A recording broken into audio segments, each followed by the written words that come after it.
Hello, I'm Bernard Hickey with the Daily Briefing from interest.co.nz.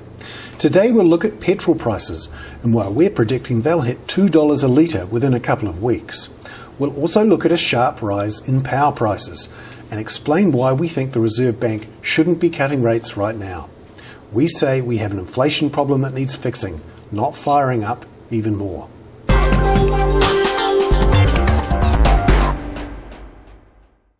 But firstly, we look at petrol prices and why we're saying New Zealand petrol prices will hit $2 a litre within a couple of weeks.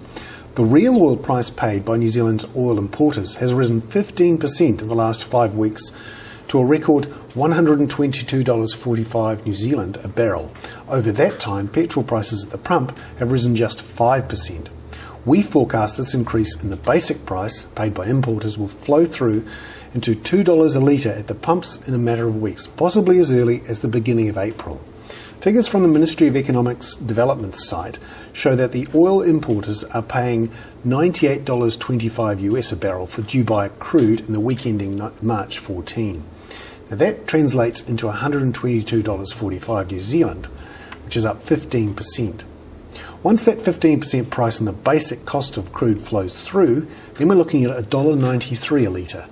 So we're not quite there yet, but this $122 a litre in New Zealand depends on a Dubai price of just about $98 US. Now remember, the Dubai spot price has risen to $101.60 in the last week or two.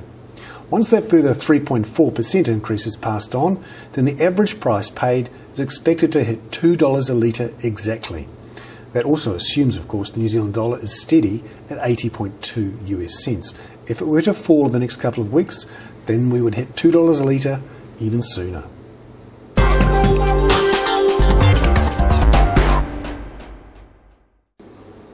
Now for some more news on the inflation front, and it's not good.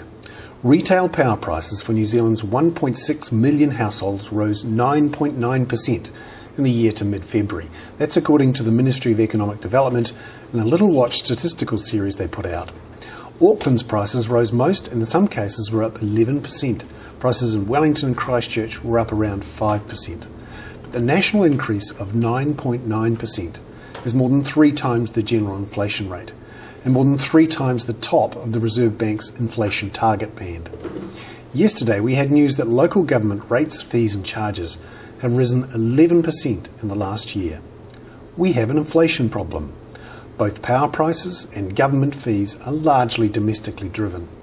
The Reserve Bank has to fix it. That's why it can't afford to cut official interest rates right now. Those calling for an urgent rate cut now to stop the economy diving into recession need to take a cold shower. We still have unemployment below 4%. A recession is not certain.